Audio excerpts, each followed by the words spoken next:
Welcome to my channel AB super class. আজকের আমাদের আলোচনার বিষয় চার্বাক দর্শন কেন অনুমানকে স্বীকার করেন না বা অনুমানকে কেনই বা তারা মানলেন না। তো অনুমানকে স্বীকার করেন না এটা জানার আগে আজ আমরা একটু জেনে নিই যে চার্বাক দর্শন অ্যাকচুয়ালি কী। চার্বাক দর্শন আসলে বা কী? তাহলে ভারতীয় দর্শন সম্প্রদায়গুলিকে আমরা দুটি ভাগে ভাগ করেছিলাম, আস্তিক সম্প্রদায় এবং নাস্তিক সম্প্রদায়। এই দুই ভাগে ভাগ করা হয়।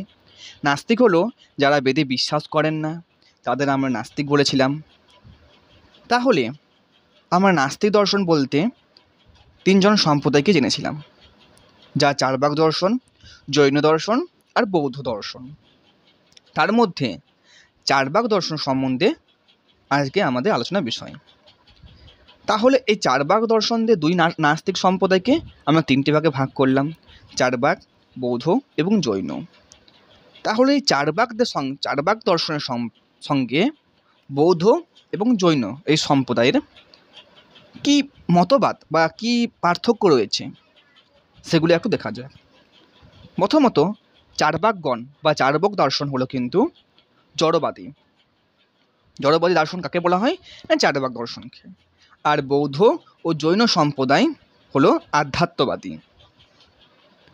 2 নম্বরে, চার্বাকগণ প্রত্যক্ষকেই একমাত্র প্রমাণ বলে স্বীকার করেন, কিন্তু বৌদ্ধ ও জৈন দর্শন সম্প্রদায় প্রত্যক্ষের পাশাপাশি আর যে অন্যান্য যে স্বীকার গ্রন্থগুলি রয়েছে সেগুলিকেও স্বীকার করেন। আমরা বৌদ্ধ এবং জৈন সম্প্রদায় কোন কোন প্রমাণ গ্রন্থ স্বীকার করেন আগের ভিডিওতে আমরা বলেছিলাম, যদি কেউ না দেখে থাকো সেই ভিডিওটি দেখে নেবে। 3 নম্বর, চার্বাক সম্প্রদায় কর্মবাদ মানেন না। চার্বাক সম্প্রদায় কর্মবাদ মানেন না। আমরা এটিও বলেছিলাম, আমাদের পার্ট 1 ভিডিওতে দেখতে পাবে যে আমরা পুরুষত্ব কয় ভাগে ভাগ করেছিলাম। যে পুরুষত্ব কাকে বলেছিলাম, যে সচেতন আত্মার কাম্য বস্তুকে পুরুষত্ব বলে। তো সেখানে আমরা 4টে পুরুষত্বের কথা বলেছিলাম, ধর্ম, অর্থ, কাম, মোক্ষ। তার মধ্যে এই কামকে বা কর্মবাদকে চার্বাক দর্শন স্বীকার করছেন না, আর বৌদ্ধ এবং জৈন সম্প্রদায় এই কর্মবাদকে মানছেন। হ্যাঁ, তাহলে চার্বাক দর্শন সম্পর্কে বৌদ্ধ এবং জৈন সম্প্রদায়ের মতবাদ পেলাম। এবার আমরা দেখে নিই চার্বাক দর্শনের নামকরণের দিকে যথেষ্ট মত পার্থক্য রয়েছে। চার্বাক দর্শনটা কীভাবে তার নামকরণ এলো আমরা জেনেছিলাম, যে ভারতীয় দর্শনে কীভাবে নামকরণ এলো, ভারত দর্শনের অর্থ কী, তেমনই এই চার্বাক দর্শনের অর্থ কী আর এই চার্বাক দর্শনটা কীভাবে নাম এলো সেটা খুব জেনে নেওয়া যাক। প্রথমত এটা একটু বলে রাখি যে চার্বাকদের কোনো প্রমাণ গ্রন্থ নেই। চার্বাকদের কোনো প্রমাণ গ্রন্থ নেই।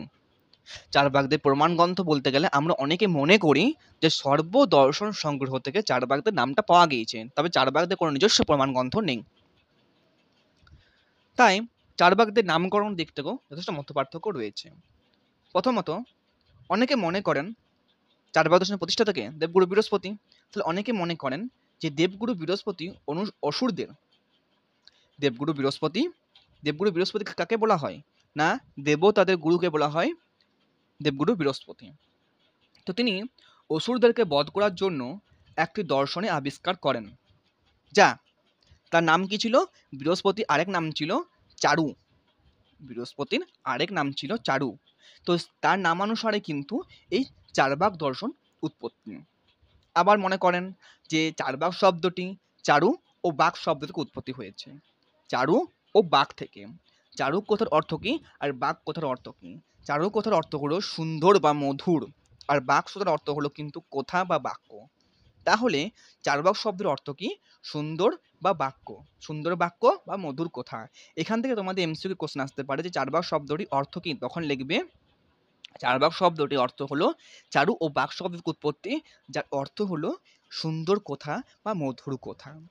3 নাম্বার, অনেকে মনে করেন যে চর্ব নামক একটা ধাতু থেকে, এখানে ধর্ম লেখা আছে, চর্ব নামক একটা ধাতু থেকে এই শব্দ বা চার্বাক শব্দের উৎপত্তি। চর্ব নামক একটা ধাতু থেকেই এই চার্বাক শব্দের উৎপত্তি। নেক্সট, চার্বাকদের ভাগদেরও কিন্তু কিছু কিছু ভাগ আছে। প্রমাণকে স্বীকার করতে গিয়ে চারবাক দর্শনকে আমরা 3 ভাগে ভাগ করতে পারি। ফার্স্ট, বিতন্তবাদ চারবাক সম্প্রদায়, দ্রুত চারবাক সম্প্রদায় এবং সুস্বীকৃত চারবাক সম্প্রদায়। এই 3টি চারবাক সম্প্রদায়কে আমরা ভাগ করি। প্রত্যেকটা পার্টে পার্টে এমসিকিউ আসতে পারে, একটু ভালো করে নজর দেবে। আমার যে বিষয়টুকু পড়াচ্ছি এখান থেকে যদি একটু ভালো করে দেখো, প্রত্যেকটা এমসিকিউ পারবে। তাহলে প্রমাণের দিক থেকে ভিত্তি করে চারবাক সম্প্রদায়কে আমরা 3টে ভাগে ভাগ করলাম: বিতন্তাবাদ চারবাক সম্প্রদায়, দ্রুত চারবাক সম্প্রদায় এবং সুশিক্ষিত চারবাক সম্প্রদায়।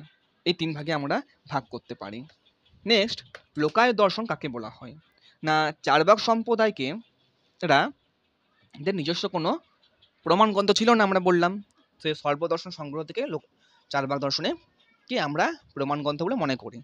তাহলে লোকায়ত দর্শন কাকে বলা হয়? না, চারবাক দর্শনকে লোকায়ত দর্শন বলা হয়, কারণ চারবাক দর্শন লোকের মুখে মুখে প্রচলিত হয় বলে একে লোকায়ত দর্শন বলা হয়। আমরা ধরো আমরা এমন অনেক কিছু গল্প আছে বা এমন অনেক কিছু আমাদের বিভিন্ন গল্পগুলি আছে। ধরো তোমাকে আমি একটা বলে রাখি যে শ্রীকৃষ্ণের গল্প বা শ্রীকৃষ্ণের যে জীবনীটা, তোমরা তো ছোটবেলা থেকেই তোমার বাড়িতে যে বয়স্ক থাকে, অর্থাৎ দাদু বা দিদিমা, তাদের কাছ থেকে তোমরা কিন্তু এই শ্রীকৃষ্ণের সম্বন্ধে অনেকটা গল্প জেনেছো। বা আরও বেশ কিছু দেব দেবতাদের কিন্তু তোমরাও কিছু কিছু হোক, হালকা হোক, কিন্তু গল্প শুনেছো। এখনকার এই ডিজিটালের যুগের মধ্যে আমরা টিভিতে, মোবাইলে, সোশ্যাল মিডিয়াতে অনেক কিন্তু এরকম ভিডিও পেয়ে যাই। কিন্তু আগে তো এরকম যখন সোশ্যাল মিডিয়া ছিল না, টিভি ছিল না, এমন মোবাইল ফোন ছিল না, তখন তো আমরা আমাদের বাড়ির যে বয়স্ক তাদের কাছ থেকে কিন্তু এমন বেশ কিছু গল্প আমরা শুনতাম। তাহলে এটা তো আমরা কোনো বই থেকেও পড়িনি এবং কোনো ভিডিও বা কোনো টিভি বা সোশ্যাল মিডিয়া থেকেও আমরা দেখছি না। এটা আমরা কোথা থেকে দেখছি? না, বাড়ির যে বয়স্ক তার কাছ থেকে আমরা সেটা শুনছি, এবং যে বাড়ির যে বয়স্ক সেও হয়তো আরেকজনের কাছে শুনেছে, আবার যে ওরও কেউ আরেকজনের কাছে শুনেছে। তাহলে এটা কি হয় না, একজনের কাছ থেকে আরেকজন, আরেকজনের কাছ থেকে আরেকজন, এইভাবে কিন্তু কথাটা এগিয়ে যায়। তো একে আমরা লোকায়ত দর্শন বলি, অর্থাৎ লোকের মুখে মুখে মুখে মুখে এটা প্রচলিত হয় বলে একে আমরা লোকায়ত দর্শন বলে থাকি। হ্যাঁ, তাহলে চারবাক দর্শনের মতে নেক্সট দেখো যে চারবাক দর্শনের মতে কেন অনুমানকে আমরা প্রমাণগ্রন্থ বলে মানছি না। দেখো, এটা জানার আগে, এটা আমাদের মেন বিষয়, আজকের বিষয়টা, যে চারবাক দর্শনকে আমরা কেনই বা অনুমানকে প্রমাণগ্রন্থ নয়। দেখো, চারবাক দর্শনের প্রমাণগ্রন্থ একটাই আমরা বলেছিলাম যে প্রত্যক্ষকেই চারবাক দর্শন একমাত্র প্রমাণ বলে স্বীকার করেন। প্রত্যক্ষ ছাড়া চারবাক দর্শন আর কোনো কিছুকে মানছেন না। কেন মানছেন না?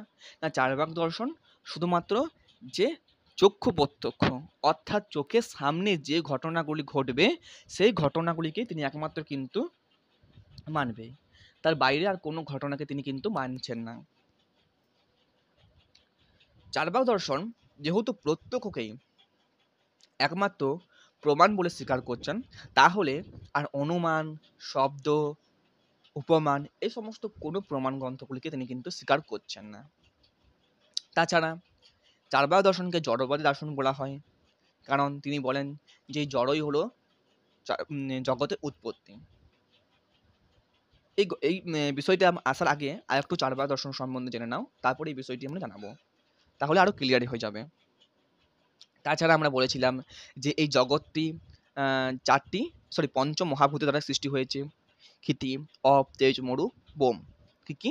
ক্ষিতি, অব, তেজ, মরু আর বোম। এই পঞ্চ মহাভূত দ্বারা কিন্তু জগৎ আমাদের সৃষ্টি।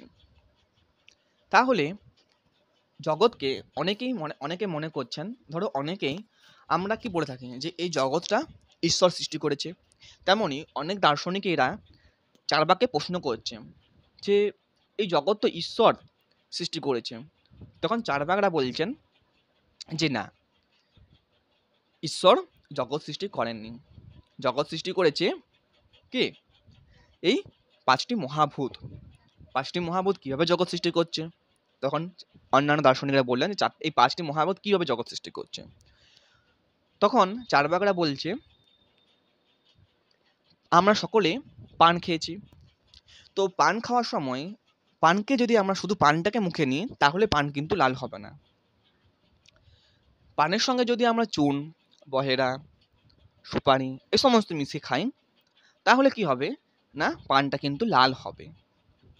তাছাড়া এই যে 3টি পদার্থ বললাম বা আরও যে পদার্থগুলি আছে পান খাওয়ার সময়, তো সেগুলির মধ্যে এক একটি করে যদি আমরা খাই তাহলে মুখ লাল হবে না, আর সকলগুলিকে যদি একত্রে মিলিয়ে খাই তাহলে মুখ লাল হবে। তেমনই এই 5টি মহাভূতকে যদি ক্ষিতিকে একটা দিয়ে হয়, মরুকে একটা দিয়ে হয়, তেমন করে হবে না। ক্ষিতি, অপ, তেজ, মরু, বোম এই 5টি মহাভূত যখন একত্রে মিলিত হবে তখনই কিন্তু এই জগতের মধ্যে সৃষ্টি হবে। বুঝতে পারলে? তাছাড়া চার্বাক দর্শন সুখবাদ মেনেছেন। কেন সুখবাদ মেনেছেন? তিনি বলেছেন যে যতদিন বাঁচবো সুখে বাঁচবো, ঋণ করেও ঘি খাবো। তার শ্লোকে কি বলেছেন? যাবৎ জীবাং ঋণাঙ্কিতে ঘিতাং পেবে, অর্থাৎ যতদিন বাঁচবো সুখে বাঁচবো, হয়তো ঋণ করেও ঘি খাবো। তাছাড়া চার্বাক সম্প্রদায় আরও বলেন যে তারা কর্মবাদ স্বীকার করছেন না, তারা আমাদের আত্মাকেও স্বীকার করছেন না। আত্মাবাদে তারা বলছেন চার্বাকরা জন্মবাদও স্বীকার করছেন না, আবার ঈশ্বরকেও স্বীকার করছেন না, আবার কর্মবাদও স্বীকার করছেন না। তারা এই শরীরটাকে চৈতন্যরূপ একটা আত্মা বলে স্বীকার করছেন, চৈতন্যরূপ একটি আত্মা বলে। আত্মাকে স্বীকার করছেন না যে আমাদের এই শরীরটি হলো চৈতন্য। এই চৈতন্যরূপ একটি কিন্তু ধারণা বা আত্মা দ্বারা কিন্তু আমাদের এই শরীর সৃষ্টি। তারা বলেন যে যখন এই শরীরটি আমাদের পুড়িয়ে দেওয়া হয়, ধরো আত্মাকে তো আমরা কেউ পুড়াতে পারি না, হ্যাঁ, মানুষের শরীরটাকে পুরানো যায়, সে পুরানোর পরে আবার তার আত্মাটা কিন্তু আরেকটা অন্য শরীরে যায়। আত্মা অমর, কিন্তু শরীর আমাদের অমর নয়।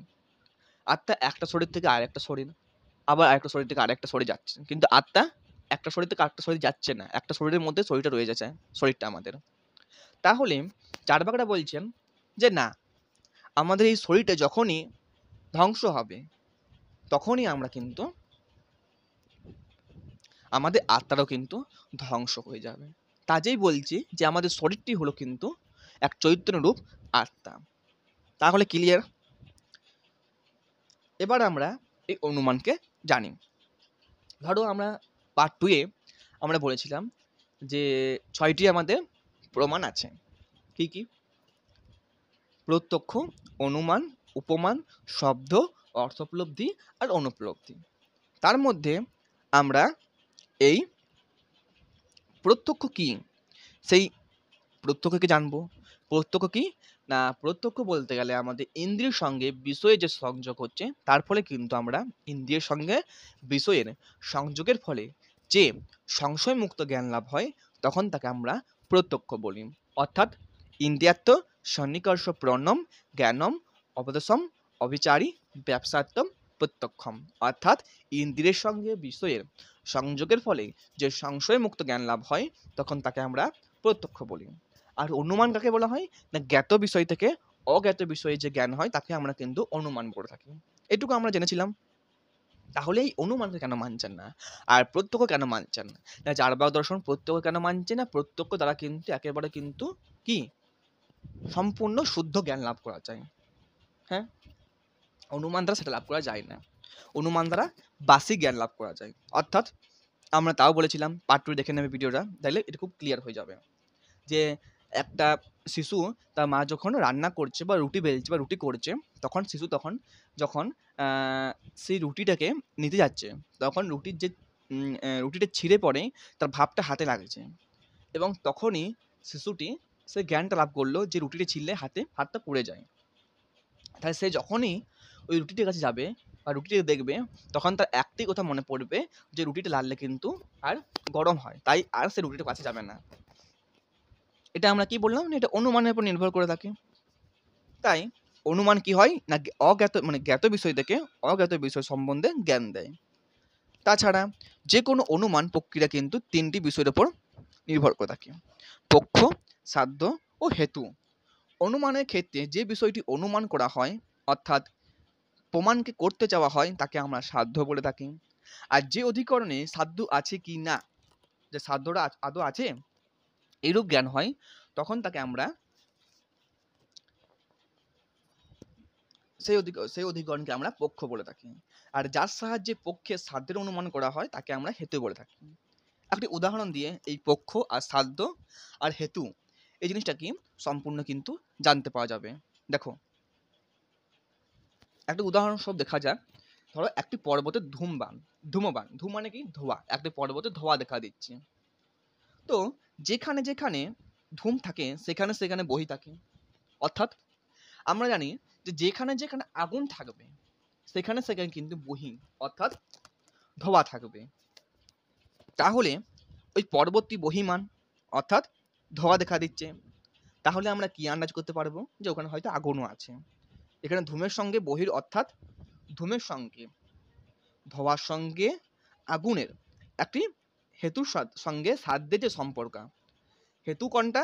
আমাদের ধূমকে দেখে আমরা যে জ্ঞান লাভ করলাম বহির জ্ঞান লাভ করলাম, অর্থাৎ আগুনকে দেখে আমরা ধোঁয়ার জ্ঞান লাভ করলাম। তেমনই এখানে আগুনটা হলো আমাদের হেতু আর ধোঁয়াটা হলো সাধ্য। তাহলে হেতুর সঙ্গে সাধ্যের যে সম্পর্ক আছে তাকে আমরা ব্যাপ্তি জ্ঞান বলে থাকি।